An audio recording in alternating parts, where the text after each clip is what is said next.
76 hikka waɗi duuɓi capanɗe nayi e duuɓi joyi nde woni hajjam garano mi waddama ɗum on sahaa min kam mi annda ene waɗe laaɓi ɗiɗi on sahaa yimɓe kewani no joni ni almami o huccite koye domal suudu kaaba he minen gorol amen takke makko nantinoɓe ɓe minen mo takkodiri o wi assalamu aleykum tan guili o wiyani wa rahmatullah min mbimi assalamu aleykum wonnoɓe gaaɓe daari kam wonnoɓe gaaɓe daari kam ha o wi wa rahmatullah assalamu aleykum wa rahmatullah heddiɓe calmin mbeɗa takkotiri e pakistanais goto tan o wi kam in aɗa a salatuka o yi julde ma boni mbimomi faati biddalil addu dalil juldam boni o wi sallamta qabla tamami salamil ima a salmini ko adinde almami gaynata salminde mbimi hoto calminali kaaƴe o wi assalamu aleykum wa rahmatullah assalamu aleykum wa rahmatullah mbimi addanam aya qur'ana ñeññuɗo taw ko tafsiraji hadiseji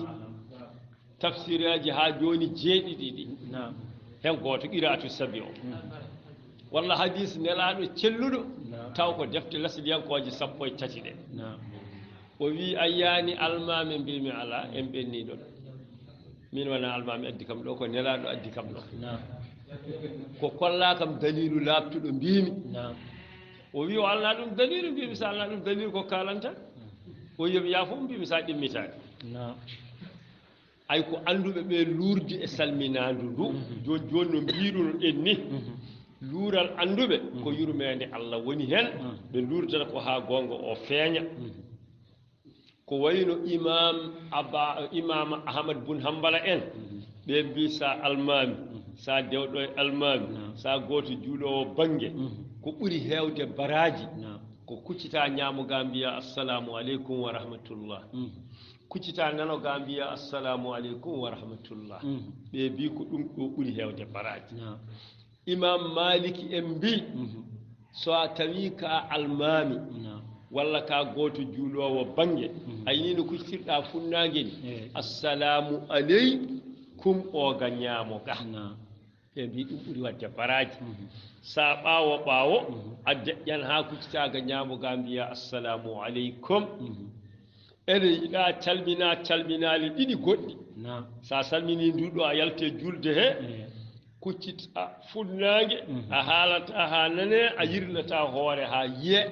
ñumoɗa mbiya assalamu aleykum ganniyoɗa ko almami o duttuɗa salminandu e mun nde wonno nde o wiyata kumde ma o yeeƴi ga so won gonɗo nanoma ɓamta hono nduɗo kadi a darata to heedi to a dillinta hoore ñumoɗa mbiya assalamu aleykum ganniyoɗa ko kanko duttuɗa salminandu e mun nde wonno nde o salminta nde ma huccitiga maga so tawi ko goto ganniyoɗamo soɓe hewɓe kamɓe fuu ganniyoɗaɓe o wi ɗum ɗo ɓuuri wadde baraji ay ɓe luurdi koko ɓuuri wadde baraji ko kono ko sellata ko ɓe luurdani to sa almami sa dewɗo e almami sa goto juuɗo banggue so yiiɗi kuccita funnage mbiya assalamu aleykum deƴƴinoɗa so yiiɗi kuccita ñamo mbiya assalamu aleykum deƴƴinoɗa so yiiɗi kuccita nano mbiya assalamu aleykum deƴƴinoɗa hay goto mabɓe luurdani e goɗɗo o julde ma selli amma ay nden ko kamɓe almameɓe lomtodirta to makka to kala e maɓɓe lomtiiɗo o julna oɗo waktu o julna oya o julna oya walla o julna hannde oyo julna janngo oya julna faɓi janngo walla o julna hakke yontere o julna yontere o julna yontere noon ɓe mbaɗatno kala heen gardiiɗo no faamiri ni waɗira noon heddiiɓe ɓe mon fof waɗira no faamiri ni ɓe meeɗa lurdude e ɗum ko sakkitii ko noon ɓe ndenndi tan ɓe mbi tawde almameɓe ɓe ko imam ahmad bun hambala sakkiti te on no salminiranno ni kamɓe fuu yoɓe ndendu tan ɓe kaaɗa ɗon on waɗanno assalamu aleykum wa rahmatullah assalamu aleykum wa rahmatullah yoɓe ndendu tan ɓe kawra ɗon ɓe ndendi ɓe kawri ɗon ɗum waɗi noon hay sinno ko calminannoɗo gootol so yehi makka arti tan wattata wadde ko laabi ɗiɗi sa wini tan wima hay makka ko ni tawa anda lasli mum anda mujibu mum anda ko addi ɗum ayi janngude ene tiiɗi kono ko famde ɓuuri tiidde yo Allah fammin en janngude seeɗa wasa famde hay wasde janngude ɓuri ɗum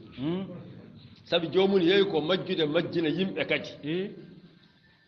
kala ne jiiɗa yimɓe ne luurda e geɗe goɗɗe nen toon anndu ko ɓe janngaani walla ɓe paamaani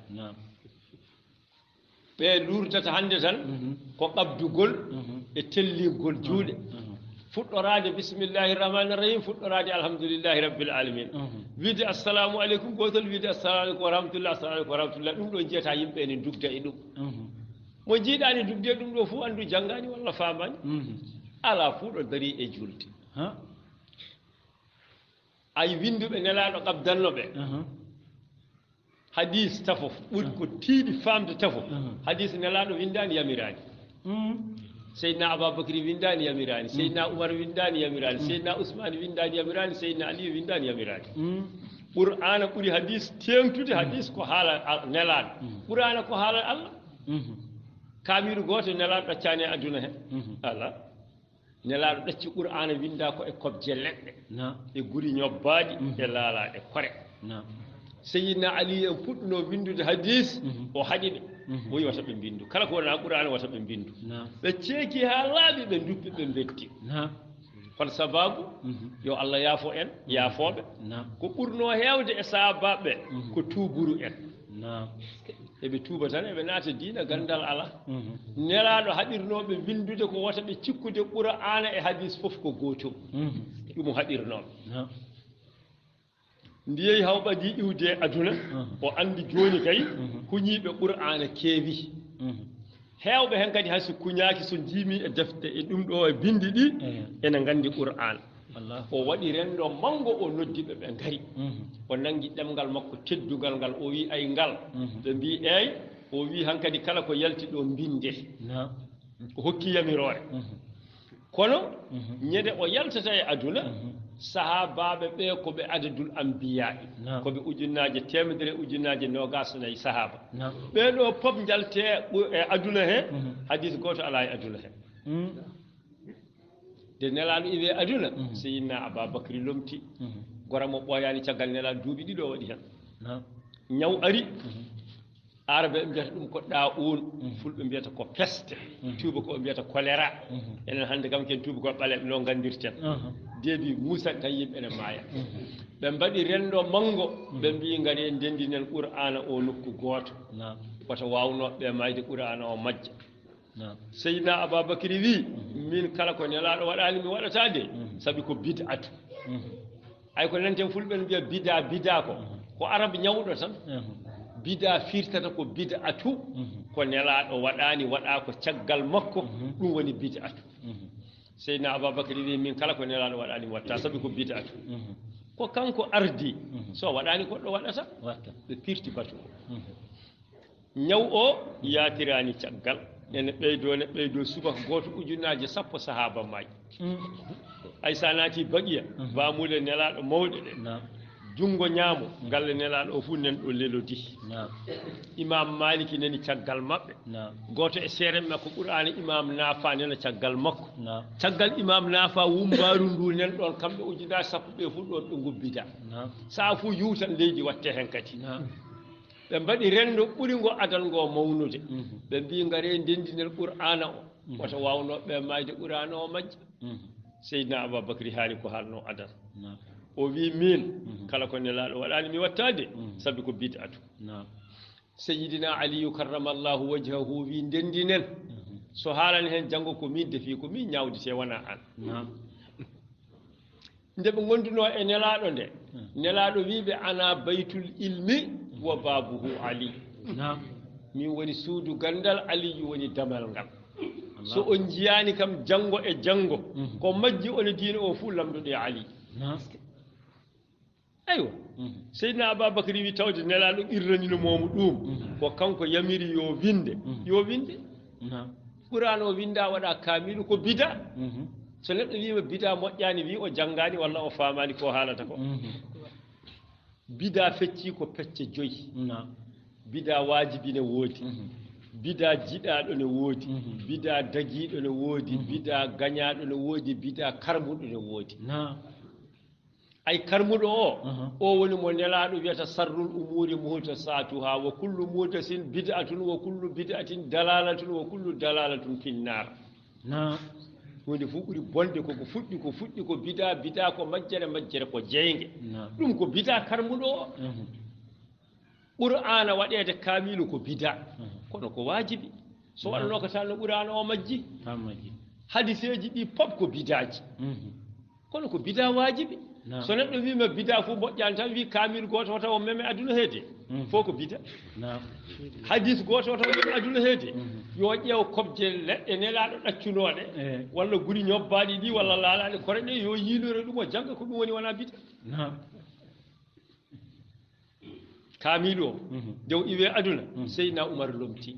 on goto ɓooyi hen waɗi hen duuɓi 12 e lebbi 3 e balɗe 4 wattande gurdam makko tawi kamilu o ñoli no nanguirteni fuɗɗima tajje o fuɗɗi wattude goɗɗo o timminani o yalte aduna Seydina Ousmane timminimo yamiri kala bawɗo windude yo ar hankadi winda ɗo ɗon ɓe puɗɗi sarade watti wiyede Moussafil Ousmani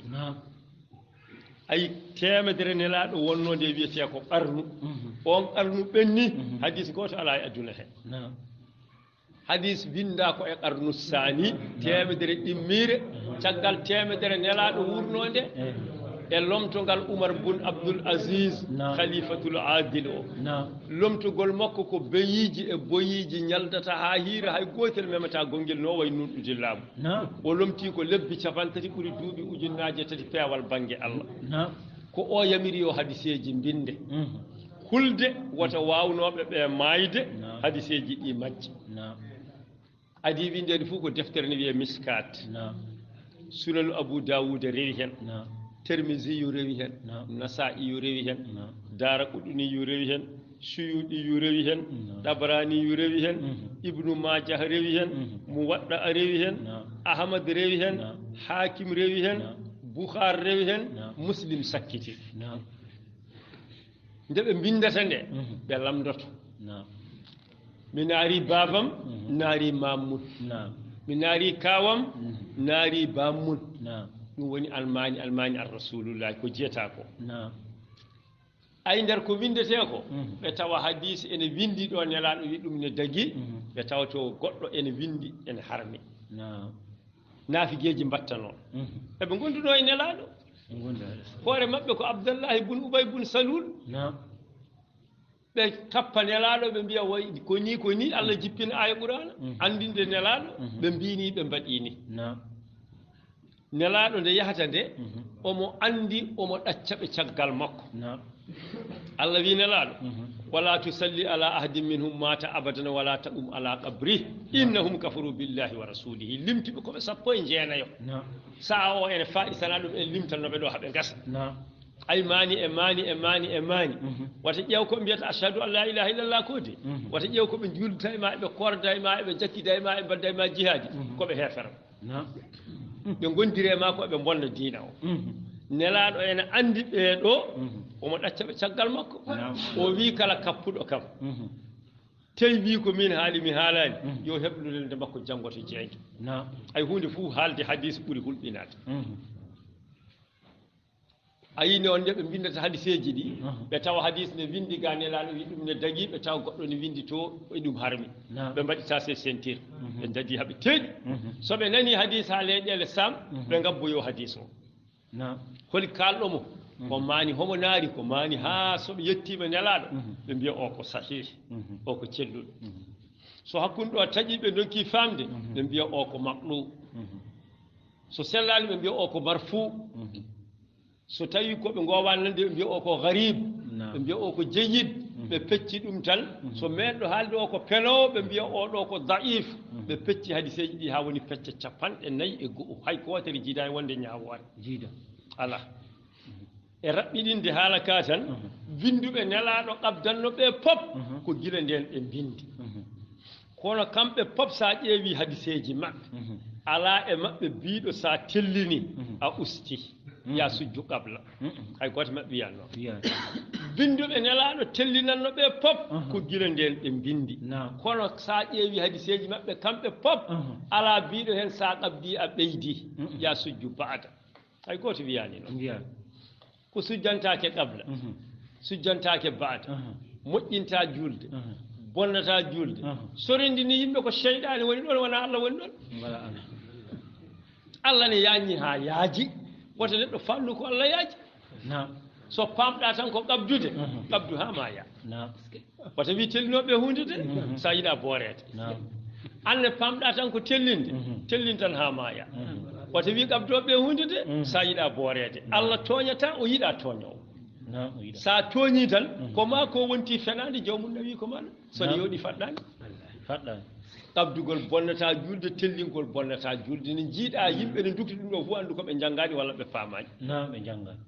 assalamu aleykum gotol assalamu aleykum wa rahmatullah assalamu aleykum wa rahmatullah pop ko e julde jeyande jiiɗa yimɓe lurɗo fof ko ɓe janggani walla ɓe famani fuɗɗorade alhamdulillah fuɗɗorade bisimillahi pop ko gotum sa mbiyeɗen carhina ɗum hay leer gaynata ɗum kono e raɓɓiɗinde fof ko e julde he jeeya nde jiiɗa yimɓe ne dugi ɗum fof koɓe janggani walla ɓe famani fof ko gotum allahumma salli ala sayyidina mi heɓi toyo miɗi